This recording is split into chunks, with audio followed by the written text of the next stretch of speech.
السلام علیکم. آج میں آپ سے بات کرنے چاہوں گی جسٹس قاضی فائز عیسیٰ نے جو پارلیمنٹ میں خطاب کیا ہے. اس کو ہم دو طرح سے دیکھتے ہیں، ایک سیاسی نقطۂ نظر سے اور ایک قانون کے طالب علم کی نقطۂ نظر سے. پہلے ہم آتے ہیں سیاسی نقطۂ نظر پہ. قاضی صاحب اس وقت پارلیمنٹ میں آئے ہیں جب ان کے برادر ججز پہ کو بیڈلی کرٹیسائز کیا گیا. مریم نواز نے سرگودا کے اجلاس میں انہوں نے وہاں پہ تصویریں چلائیں، ویڈیوز چلائیں، جس کی وجہ سے ججز کو کرٹیسائز کرنے کی پوری طرح کوشش کی گئی. مریم نواز نے کئی ٹویٹس بھی کیے ہیں جس میں جسٹسز کو الزام لگایا گیا ہے. جسٹسز کی کئی آڈیو لیکس بھی آئی ہوئی ہیں. اس وقت بھی کیئر ٹیکر گورنمنٹ ہے. کیئر ٹیکر گورنمنٹ کا کام ملک میں الیکشن کرانے کا ہوتا ہے، لیکن وہ لگ رہا ہے کہ وہ پی ایم ایل این کا ہی حصہ ہے اور ملک میں الیکشنز نہیں کروائے جا رہے ہیں. مسلسل اداروں کو کرٹیسائز کیا جا رہا ہے. اب پاکستان میں آئین کی 50 سالہ گولڈن جوبلی تقریبات کی جا رہی تھیں. اس آئین کی تقریبات ہو رہی تھی جس کو سیاستدان خود بھی عمل نہیں کر رہے.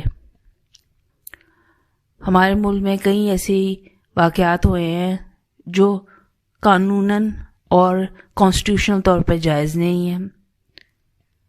تو کیا یہ سارا کچھ وائلیشنز کر کے، لوگوں کو تنگ کر کے، اللیگل اریسٹ کر کے، سیاسی مخالفین کو ہراساں کر کے، کیا کانسٹیٹیوشن کی سیلیبریشنز کی جا رہی ہیں؟ صرف اس بات کی سیلیبریشن ہو رہی ہے کہ 50 سال پہلے ایک قانون کی کتاب کو لکھا جا چکا ہوا ہے. یہ بات بہت غور طلب ہے. اس پہ مسلسل ٹی وی اینکرز، ہر طرح کے تبصرہ کاروں نے تبصرہ کیا ہے کہ یہ سیلیبریشنز بھی بذات خود ایک اپنے اندر تضادات رکھتی ہیں. وہ ایک پارلیمنٹ جس میں تمام سیاسی جماعتیں موجود نہیں ہیں، چند سیاسی جماعتیں پارلیمنٹ میں بیٹھی ہوئی ہیں جو خود پارلیمنٹ کے تقدس کو پہچانتی نہیں ہیں. وہ ہر دوسرے وقت کسی بھی مسئلے پر اپنی درخواستیں لے کے عدالت میں پہنچ جاتی ہیں، اور پھر عدالتیں جب کوئی فیصلہ کرتی ہیں تو ان فیصلوں کو وہ مانتے نہیں ہیں. تو کیا کانسٹیٹیوشن کی سیلیبریشنز ہو رہی تھیں؟ اب یہاں یہ بھی سوچنے کی بات ہے کہ اگر ہر کانسٹیٹیوشن کی سیلیبریشنز ہو رہی تھیں تو اس میں مخالف سیاسی جماعتوں کو بھی انوائٹ کرنا چاہیے تھا. پی ٹی آئی کو بھی انوائٹ کر دیتے، کیا فرق پڑ جاتا؟ کوئی ایسی بات نہیں تھی. کانسٹیٹیوشن کو تو پی ٹی آئی بھی مانتی ہے، اور اسی کانسٹیٹیوشن کے تحت فری اینڈ فیئر الیکشنز بھی ہونے ہیں. کانسٹیٹیوشنز کو احترام شو کرنے کا سب سے بہترین طریقہ یہی تھا کہ کل جب وہ پارلیمنٹ میں جمع ہوتے اپنے سیاسی مخالفین کے ساتھ، جوڈیشری کو بھی بلاتے اور کہتے کہ ہم ملک میں قضادانہ الیکشن کروانا چاہ رہے ہیں. اس طرح ہی کانسٹیٹیوشن کی رسپیکٹ ہوتی ہے، یعنی کہ کانسٹیٹیوشن پر عمل کر کے ہی کانسٹیٹیوشن کی رسپیکٹ شو کی جاتی ہے. مگر وہاں پہ کچھ بھی ایسا نہیں ہوا. چیف جسٹس صاحب کے خلاف فیڈرل گورنمنٹ نے کہا ہے کہ آپ ریزائن کر دیں. چیف جسٹس کو مسلسل کرٹیسزم فیس کرنی پڑ رہی ہے. قانونی طور پر جسٹس فائز عیسیٰ صاحب نے کوئی ایسی بات نہیں کی کہ وہ پارلیمنٹ کی سیلیبریشنز میں جانا کوئی غیر آئینی بات ہے یا بری بات ہے، بالکل بھی نہیں ہے. اگر ان کے پاس انویٹیشن تھا تو وہ جا سکتے تھے. لیکن اس وقت ملک تمام ایک کانسٹیٹیوشن کرائسس سے گزر رہا ہے اور سپریم کورٹ پر خود حملے کیے جا رہے ہیں. ڈسینڈنگ نوٹس کو امپورٹنس دی جا رہی ہے. ایک ملک میں انارکی پیدا کرنے کی کوشش کی جا رہی ہے، اور سب سے امپورٹنٹ بات یہ کہ کانسٹیٹیوشن پہ خود عمل کیا ہی نہیں جا رہا. اب آئے ہم قانونی نقطۂ نظر سے دیکھتے ہیں as a student of law, student قانون کی اسٹوڈنٹ کے حوالے سے. تو قاضی صاحب نے جا کر کوئی ایسی غلط بات نہیں کی، وہ جا سکتے ہیں پارلیمنٹ میں، پارلیمنٹ ان کی ہمسائے میں ہی موجود ہے. وہ انہوں نے پارلیمنٹ میں آ کر کہا کہ کانسٹیٹیوشن کورٹ سپریم ہے، اور انہوں نے کانسٹیٹیوشن کو اٹھا کے کہا کہ اس کا سایہ ہمارے سروں پہ سلامت رہنا چاہیے. ان کی باتیں جتنی بھی تھیں وہ بہت اچھی تھیں. انہوں نے انگریزوں کو بھی بیچ میں کا حوالہ دیا. انہوں نے کہا کہ انگریز بھی بہت زیادہ اچھے ایڈمنسٹریٹر تھے، لیکن ہم نے ایک آزاد قوم رہنے کا فیصلہ کیا.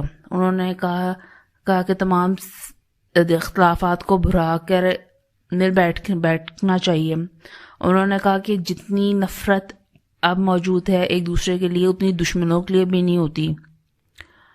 اور انہوں نے یہ بھی اس بات کو ایڈمٹ کیا کہ ان کو پتہ ہے کہ وہ ان پہ تنقید کی جائے گی، لیکن وہ یہاں پہ کوئی سیاسی بات کرنے نہیں آئے ہیں، وہ صرف ماہر قانون کے طور پر آئے ہیں، اور جتنی بھی سیاسی باتیں ہوئی ہیں ان سے ان کا کوئی تعلق نہیں ہے. ایک جج کے حوالے کے ریفرنس سے انہوں نے جتنی بھی باتیں کی، ایک سپریم کورٹ کے جج نے جتنی بھی وہاں پہ اچھی باتیں کی ہیں وہ ساری بڑی اچھی ہیں، اور as a student of law میں ان کو اپریشیٹ کرتی ہوں. لیکن اس وقت ملک کے تناظر میں اگر اس کو دیکھی جائے تو ایک بڑی عجیب و غریب صورتحال ہے، جس میں اگر کوئی بھی پازیٹیو ایفرٹ کرنے کی بھی کوشش کی جائے تو اس کو شک و شبہات جو ہے گھیر لیتے ہیں. چاہے قاضی صاحب نے بہت اچھا سٹیپ لیا ہو، ایک بہت پازیٹیو وے میں آئے ہوئے ہوں، لیکن اتنی کیوریوسٹی، اتنا کیوس جنم دے چکا ہے کہ کوئی بھی چیز جو ہے نا وہ یقین کرنے کے قابل نہیں رہتی ہے. تو ملک میں مسلسل انارکی اور کانسٹیٹیوشن کرائسس کو ختم کرنے کے لیے بہت ضروری ہے کہ ہم جو ہے ایک فری اینڈ فیئر الیکشنز کی طرف جائیں. فری اینڈ فیئر الیکشنز ہونے کا مطلب نہیں کہ صرف پی ٹی آئی کو حق ملے، باقی جماعتوں کو بھی حق ملے، باقی جماعتیں بھی اپنی بھرپور کمپین کرے، سارے آئیں اپنے مدعا بیان کرے، عوام کو فیصلہ کرنے کا حق دے، عوام کو جاننے کا حق دے کہ کون ان کی خدمت بہتر کرتا رہا ہوا ہے. یہ حق صرف پی ٹی آئی کو نہیں دینا چاہیے کہ وہ صرف الیکشن میں، باقی جماعتیں بھی آئیں، اور کوشش کرنی چاہیے کہ اگر ہو سکے تو اداروں کو کانسٹیٹیوشنل ادارے، ہمارا کوئی بھی ملکی ادارہ ہے، اس کو کنٹروورسیز کے زد میں نہ لائیں. لیکن دیکھ رہے ہیں کہ آہستہ کر کے کنٹروورسیز کریٹ کی جا رہی. اور مجھے سب سے جو بات عجیب لگتی ہے کہ پہلے آپ پارلیمنٹ میں آئے، پارلیمنٹ میں آپ کو فلور میں ہنگامہ آ رہا ہے، یہ وہ کوئی فیصلہ نہیں کیا، آپ پھر اپنے مسئلے لے کے سپریم کورٹ چلے جاتے ہو، پھر سپریم کورٹ جاتے ہو، جب وہ کوئی فیصلہ کرتے ہیں یا کوئی بات کرتے ہیں وہ آپ نامنظور کرتے ہو، پھر اٹھ کے پارلیمنٹ میں آ جاتے ہو. تو یہ کبھی ادھر کبھی ادھر، کبھی اس فورم کو چھڑا کبھی ادھر چلے گئے، یہ اس طرح ملک میں کوئی بھی اکنامیکل سٹیبلٹی نہیں آئے گی. اور قاضی صاحب نے بہت اچھی بات کی تھی کہ تمام سیاسی جماعتوں اور پارلیمنٹ کا واحد مقصد عوام کا بھلا کرنا ہے. تو ہمیں ان دی اینڈ چیزیں وہی کرنی چاہیے جس سے عوام کا بھلا ہو. شکریہ.